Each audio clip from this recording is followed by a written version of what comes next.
Flota naval poderosa en el Mar Caribe. Varios escenarios. ¿Cuántos resultados? Hoy en el artículo 14 vamos a ir directo a las leyes y sus consecuencias. El gobierno de los Estados Unidos, a través de una decisión tomada por el presidente unilateralmente, ha movilizado un contingente militar hacia el Mar Caribe usando una orden ejecutiva, la 14157, que amplía a su vez la 13224 del presidente Bush. Esta medida pretende la interdicción del tráfico de drogas en aguas internacionales que van destino a los Estados Unidos. Desde entonces miles de especulaciones han circulado en noticieros y en las redes sociales. Y yo quiero aclarar algo muy personal. Para mí no podría haber una noticia más satisfactoria que el régimen venezolano termine de una vez por todas. Un desenlace así lo aplaudiría y de pie. Pero apartémonos de ese deseo intrínseco y vayamos a lo objetivo. Quédate y verás conmigo qué realmente es lo que permite la ley.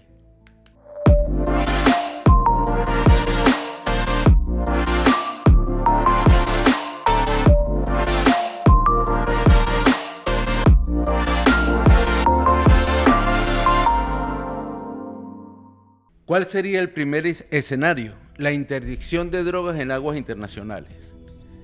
El uso de destructores, submarinos y tropas estadounidenses para interceptar buques o semisumergibles sospechosos de narcotráfico en alta mar tienen que ir amparados bajo la Ley de Represión del Narcotráfico Marítimo y la Ley de Interdicción de Embarcaciones de Tráfico de Drogas. Estas acciones tienen sus pros y sus contras, pero vamos a ver cuáles son. Entre los pros, Estados Unidos puede interceptar buques apátridas sin bandera que los identifique o con consentimiento del estado de pabellón, es decir, del país cuya bandera está ondeando esa nave. Estas acciones buscan en principio contribuir con frenar el flujo de drogas hacia los Estados Unidos. Para tal fin, debe contar con la cooperación de la Guardia Nacional Costera o de la Guardia Costera de los Estados Unidos, pero deben ir amparados bajo la aplicación de la ley que se llama Law Enforcement Detachment. Podemos deducir que todo este movimiento es un mensaje de disuasión contra carteles y actores criminales transnacionales. Y si es así, pues el mensaje es bastante contundente. Los contras, vamos a ver cuáles son. En primer lugar están las limitaciones. Estos buques de guerra que envió Estados Unidos no pueden ingresar a aguas territoriales de Venezuela sin el consentimiento, porque sería una violación de la soberanía venezolana. Si en los buques enviados no existe presencia de funcionarios amparados por la ley del Law Enforcement Detachment, los militares, es decir, la Marina o los Marines, no tienen por sí mismos autoridad para arrestar, y esa autoridad corresponde solamente a la Guardia Nacional o a la Guardia Costera, quise decir.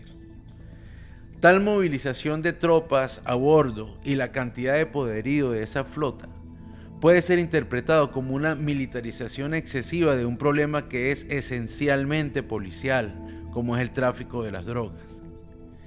Este tipo de decisiones podría generar tensiones diplomáticas y acusaciones de injerencia.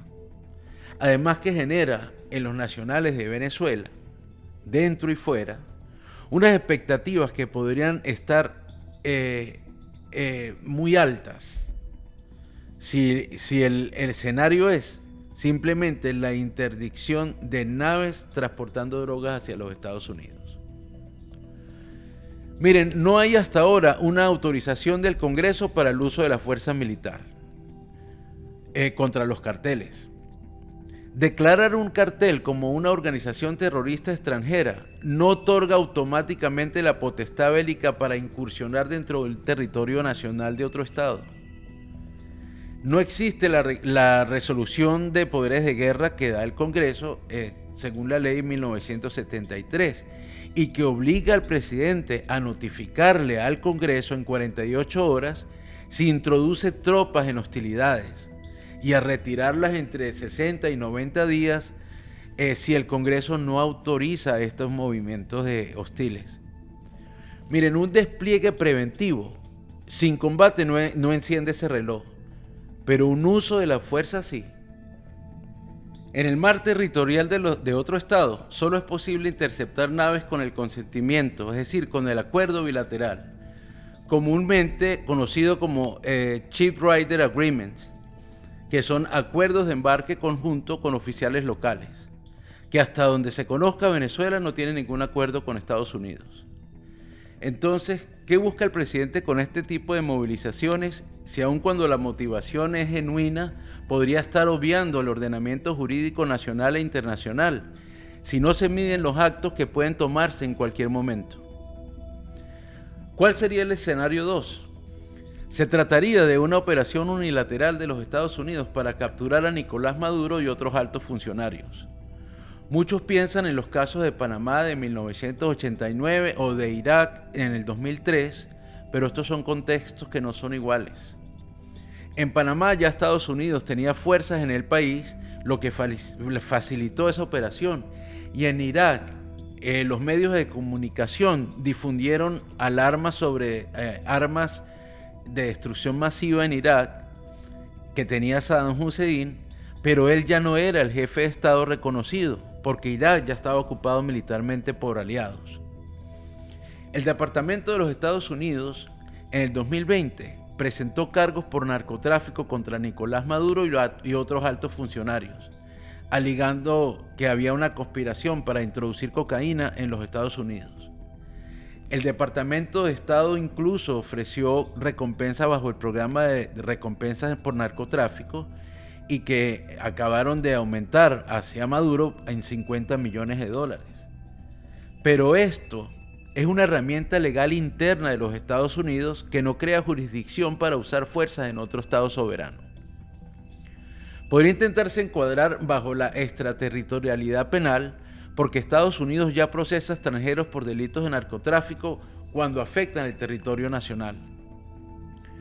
Pero el paso de emitir una acusación a capturar un jefe de Estado en funciones dentro de su país no tiene un fundamento legal interno suficiente sin la autorización del Congreso para el uso de la fuerza, por supuesto. Estoy seguro que quienes me escuchan en este momento van a decir, pero es que Maduro ya no es el presidente de Venezuela. Eso lo sé yo y lo sabe el mundo entero. Pero hay un detalle que aunque no les guste escuchar es así. El gobierno actual de los Estados Unidos, así ahora lo niegue, realizó negociaciones con el gobierno de Maduro cuando acordaron esas nuevas licencias para la explotación del petróleo y envió un encargado en nombre de los Estados Unidos a negociar el canje de prisioneros con el gobierno venezolano, es decir, con Maduro. Esos actos internacionalmente legitimaron las funciones de Maduro como jefe de Estado, así nadie quiera oírlo. En este sentido, el derecho internacional le otorga inmunidad de jefes de Estado a Maduro como presidente en funciones reconocido tácitamente por Estados Unidos, dándole una inmunidad personal absoluta frente a la jurisdicción penal extranjera mientras esté en el cargo. Esto según la Corte Internacional de Justicia en el caso Congo versus Bélgica de 2002. Capturar por la fuerza a Maduro en Venezuela equivaldría a una violación de soberanía, contraria a la Carta de las Naciones Unidas en el artículo 2, numeral 4, y a la Carta de la Organización de los Estados Americanos. Sería considerado algo así como una agresión comparable a un secuestro de Estado, salvo, primero, que hubiese una autorización expresa del Consejo de Seguridad de la ONU, algo que no existe, o dos, que existiera una situación de legítima defensa frente a un ataque armado en curso, lo cual es muy difícil justificar en el caso de Maduro. Pero ¿qué quisiéramos que pase?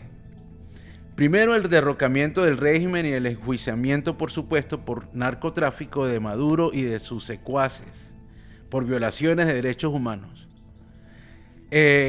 Otra, que se dé pues una señal de fuerza contra los actores criminales y por supuesto la liberación del pueblo venezolano. Pero esto también tiene sus contras, que sería la violación directa de la soberanía de la Carta de la ONU y de la violación de la Carta de la Organización de Estados Americanos. Se estaría violando también la inmunidad internacional de jefe de Estado a Maduro, y el riesgo podría escalar a un riesgo regional con el apoyo de Rusia, China y México, a menos diplomáticamente. Precedentes peligrosos de intervenciones unilaterales, es decir, China podría invadir Taiwán por las mismas razones. Condena internacional casi segura por la ONU y por la OEA, y los posibles conflictos armados que podrían generar unas guerras proxy como pasó en Siria. Pero existe un tercer escenario: la omisión presidencial. Se está volviendo recurrente que el presidente actúe ignorando leyes internacionales, fallos de jueces federales y autoridades locales, imponiendo órdenes ejecutivas que excedan su mandato. Ahora, hasta tratar de mal usar el jus ad bellum, que es el derecho a guerra.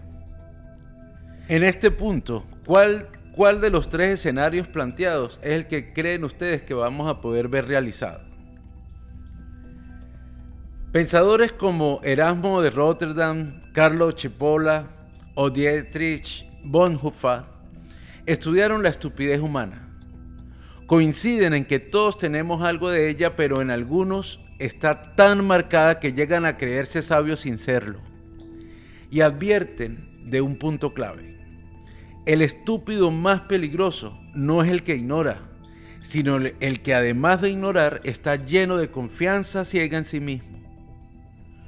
Hoy vimos que entre la interdicción, la extracción y la omisión, lo que realmente está en juego no es solo Venezuela, sino el respeto a la ley frente al poder. La historia demuestra que los mayores peligros llegan cuando la ignorancia se combina con la soberbia. Por eso, más que dejarnos llevar por rumores, debemos entender las consecuencias reales. Si este análisis te resultó útil, suscríbete, compártelo, comenta tu opinión y acompáñame en los próximos episodios de Artículo 14. Seguimos.